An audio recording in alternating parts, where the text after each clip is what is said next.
कि भैया इन लोगों का ये घमंड इनका इतना अधिक है, अहम इतना ज्यादा है कि अब हम इन लोगों को सहन नहीं कर सकते। इस बार तो हम चाहते हैं कि बस परिवर्तन होना चाहिए, कांग्रेस की सरकार बने मध्य प्रदेश में।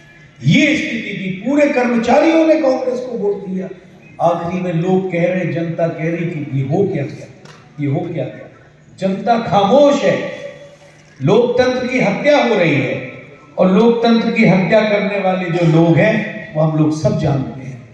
अगर इसी तरह के काम होते रहे तो निश्चित रूप से जो मोदी जी कहते हैं ना कि हम विपक्ष को खत्म कर देंगे, विपक्ष नहीं चाहिए उन्हें विपक्ष नहीं चाहिए। ये मोदी जी ये नहीं जानते, अगर ये काम दूसरी पार्टियों ने, कांग्रेस ने किया होता तो भाजपा कभी जिंदा होती क्या, जिंदा होती क्या? कांग्रेस ने कभी ऐसे किया है इन सरकारी एजेंसियों का दुरुपयोग कि अगर आज आदमी कोई भी थोड़ा सा आगे बढ़ जाए तो उसके यहाँ ईडी और इनकम टैक्स के छापे पड़ जाते हैं। क्या फायदा है कि जीवन से, क्या फायदा है कि जिंदगी से, अगर आपने किसी गलत चीज का विरोध नहीं किया। लॉकडाउन के अंदर एक चीज बड़ी देखने को मिली, हम लोग अपनी कारों से रोज राशन बांटते थे, तो एक मुस्लिम बहन मेरे पास में आई, रोने लगी, कहते हैं भाई साहब हमको कोई राशन नहीं दे रहा। मैंने बोला क्यों? बोलते पता नहीं क्यों, एक राजनीतिक षड्यंत्र रचे जा रहे हैं। तो मैंने उस मुस्लिम बहन की सारी मदद करी, और उस मोहल्ले में जितनी मुस्लिम बहनाएं रहती थी, मैं उस बात को भी करूंगा जिस विषय पर यहाँ पर आए हैं। तो मैंने उनको अपना कार्ड दिया, तो मेरा जो जीवन जय मूल्यवासी, संघर्ष करो, हम तुम्हारे साथ।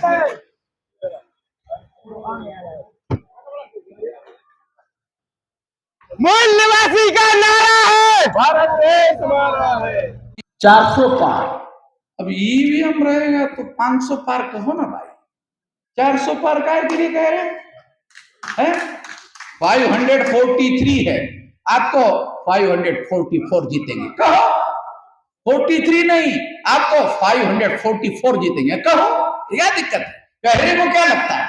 जब तुम्हारे पास ही सारा कुछ तंत्र है, सारा कुछ जीतने का सिस्टम है, तो वो इसलिए कह रहे हैं 400 पार। उनके कमेटी के लोगों ने मोदी जी को कहा कि 400 पार सबका होगा, बीजेपी के लिए 370 होगा। उनको पहले 4 साल डिसाइड कर रहे हैं कि नहीं, आप 400 पार जो है, आप बीजेपी के लिए 370, अरे 272 चाहिए। सरकार बनाने के लिए 272 चाहिए, 370 बहुत ज्यादा हो रहा है। 2/3 मेजॉरिटी हो जाएगा, 2/3 मेजॉरिटी से कानून पास किया जा सकता है, पार्लियामेंट में संविधान में संशोधन किया जा सकता है। ये सारी बातें हो रही है, इसलिए हम लोगों को ध्यानपूर्वक ये सारी बातें सोचना है। आखिरी बात कहकर अपनी बात समाप्त कर देते। आखिरी बात क्या है? हमारे अभी रविदास जयंती हुई थी, 365 दिन में एक बार रविदास जयंती मनाते हैं, एक बार अम्बेडकर जयंती मनाते हैं, एक बार साहूजी फूले महाराज की जयंती मनाते हैं, लेकिन 365 दिन के बाद हम लोग 364 दिन जाके सो जाते हैं। तो मेरा आप लोगों से अनुरोध है कि रविदास जी ने कहा था कि दीन दुखियों के हित में जो बाने अपने प्राण, रविदास और वीर को सच्चा क्षत्रिय जान। तो हमारे जो क्षत्रिय भाई हैं, मैं आपसे अनुरोध करता हूँ कि रविदास जी ने क्षत्रियों का मूल धर्म था वो दीन दुखियों की सेवा करना था, दीन दुखियों की रक्षा करना था, लेकिन ब्राह्मणों ने उनको भड़का के हमारे ही लोगों पर अत्याचार करने का काम चलाया।